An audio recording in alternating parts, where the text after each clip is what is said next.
Everyone, अस्सलाम वालेकुम। Welcome back to our channel. तो आज हम प्लाजो पैंट की कटिंग और स्टिचिंग देखेंगे। तो उसके लिए ये मैंने मेन फैब्रिक और ये इसका लाइनिंग और उसके अकॉर्डिंग से लेस लिया है।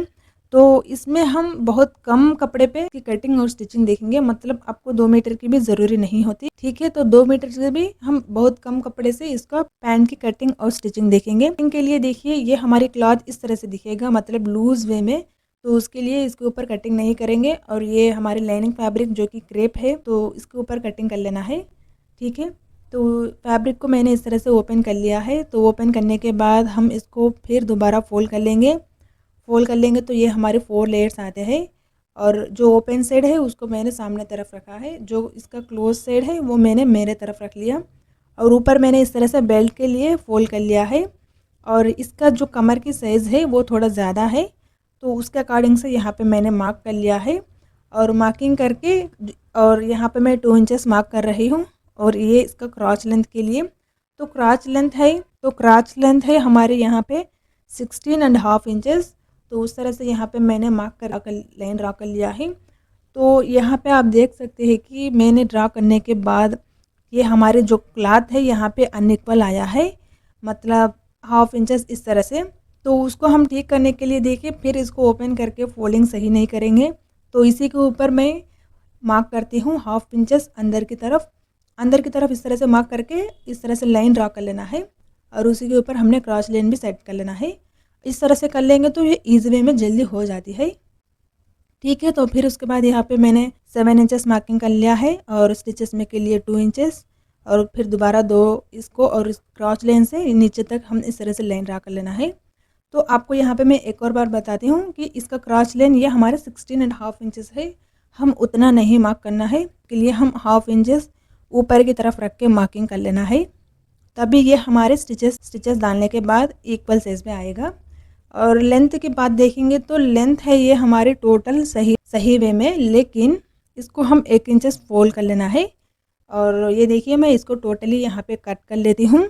और कट करने के बाद जो हमने यहाँ पे इसका लेंथ रखा था 1 इंचेस एक्स्ट्रा, तो उसको हम फोल्ड करेंगे। और फोल्ड करके वहाँ पे भी एक निशान डाल लेना है। आप चाहे तो इसको 1 इंचेस से बहुत कम भी कट कर सकते हैं। और ये हमारी कटिंग होती है।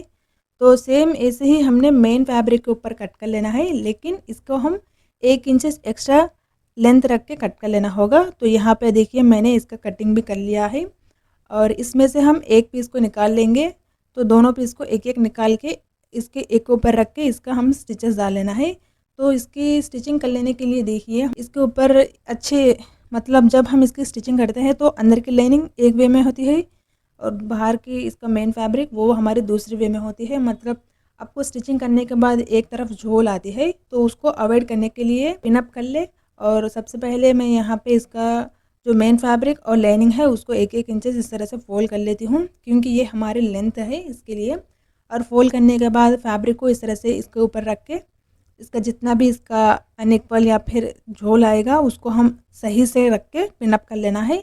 और पिनअप करके इसके ऊपर एक स्टिच लगा लेना है। तो इस तरह से हम स्टिच लगा के कर लेंगे तो ये हमारे अच्छे से आएगा। तो आप देख सकते हैं यहाँ पे कुछ भी झोल नहीं है इसका, ठीक है।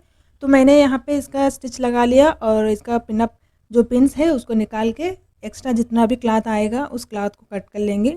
तो मैं जब भी मेन फैब्रिक की क्लॉथ कट करती हूँ तो उसमें थोड़ा एक्स्ट्रा क्लॉथ रख के कट कर लेती हूँ, ताकि फिर बाद में कोई दिक्कत ना हो, इसलिए, ठीक है। तो सेम ऐसे ही हमने इसका दूसरा साइड का पार्ट को भी रेडी कर लेना है।